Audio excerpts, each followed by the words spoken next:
चिंतेची बाब ही आहे की आपलं अधिक्याचं बजेट करण्याची परंपरा महाराष्ट्रात या सरकारने गेल्या काही काळात तोडलेली आहे आणि त्याचा फटका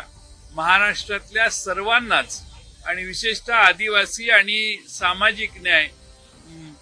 पददलितांच्या योजनांच्यावर केला जातो। सरकारने ज्या योजना जाहीर केल्या त्या 7 हेवन सारख्या आहेत,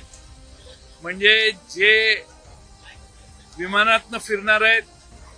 जे गाडीतनं फिरणार आहेत, त्यांच्यासाठी भरपूर टनेल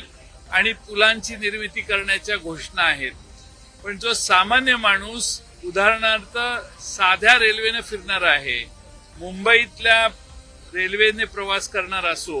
किंवा एसटी बसने प्रवास करणार असो, या राज्यातला जो सर्वसामान्य गरीब माणूस आहे, मध्यमवर्गीय माणूस आहे, जो या महाराष्ट्रात 95% आहे,